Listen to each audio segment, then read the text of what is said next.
is a fast-drying paint made of pigment suspended in acrylic polymer emulsion. Acrylic paints are water-soluble but become water-resistant when dry. Depending on how much the paint is diluted with water or modified with acrylic gels, mediums or paste, the finished acrylic painting can resemble a watercolor, an opaque watercolor, or an oil painting, or have its own unique characteristics that attainable with other media.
Vincent Willem van Gogh was a Dutch post-impressionist painter who is among the most famous and influential figure in the history of Western art.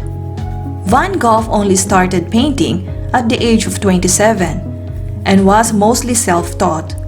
His early paintings are not the colorful displays which most people are familiar with.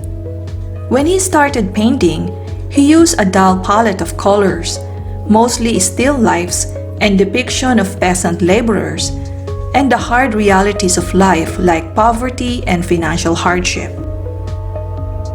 In just over a decade, he created about 2,100 artworks, including around 860 oil paintings and many sketches, most of which date from the last 2 years of his life.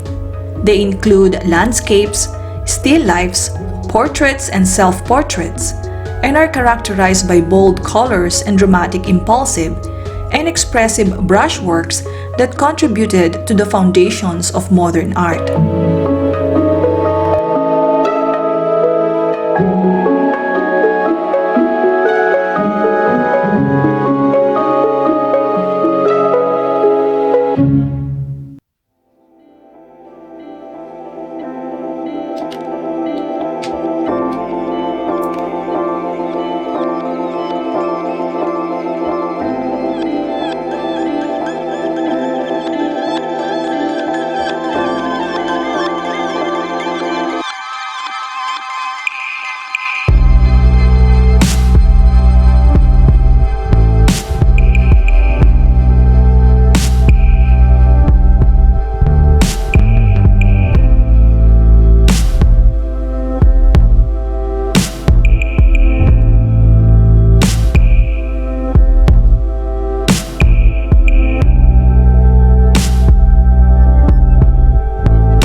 Van Gogh's work developed and created a new approach to still lifes and local landscapes.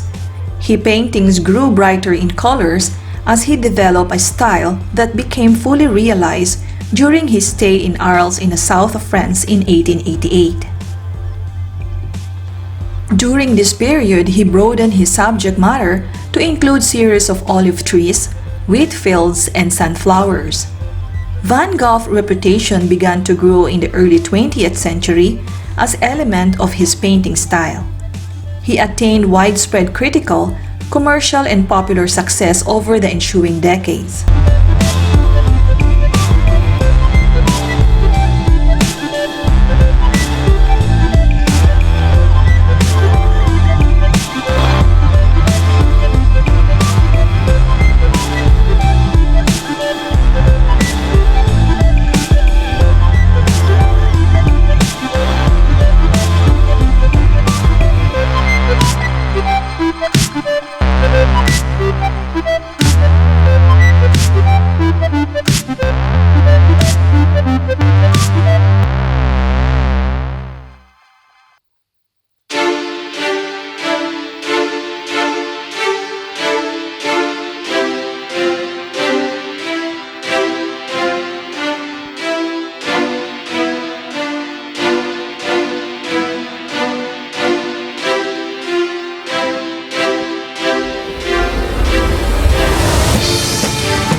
Van Gogh was only a painter for the last decade of his relatively short life.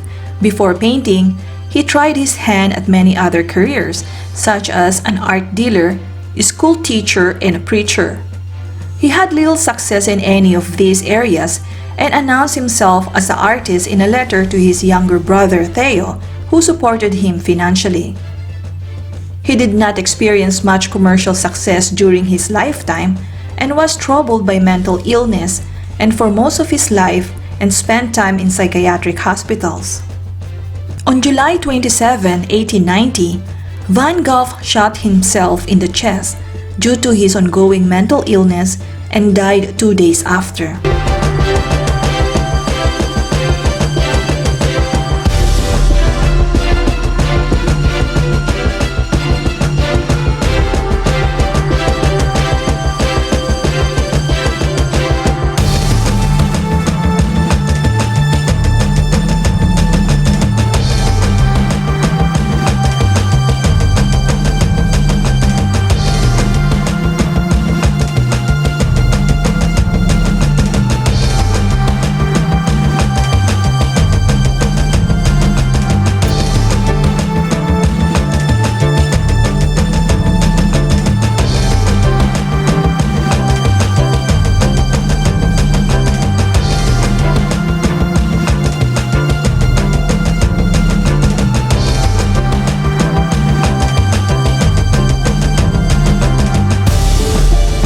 Johanna van Gogh, the sister-in-law of the painter, became a key player in the growth of Vincent William van Gogh's fame.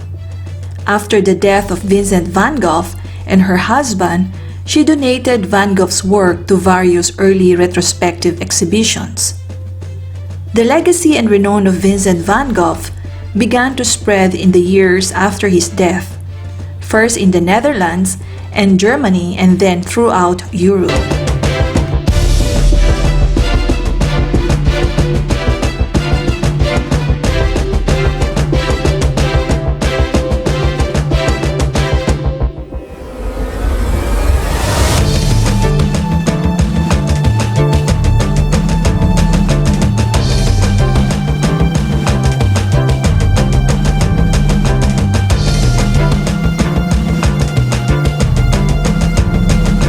Today, his works are among the world's most expensive paintings to have ever sold, and his legacy is honored by a museum in his name, the Van Gogh Museum in Amsterdam.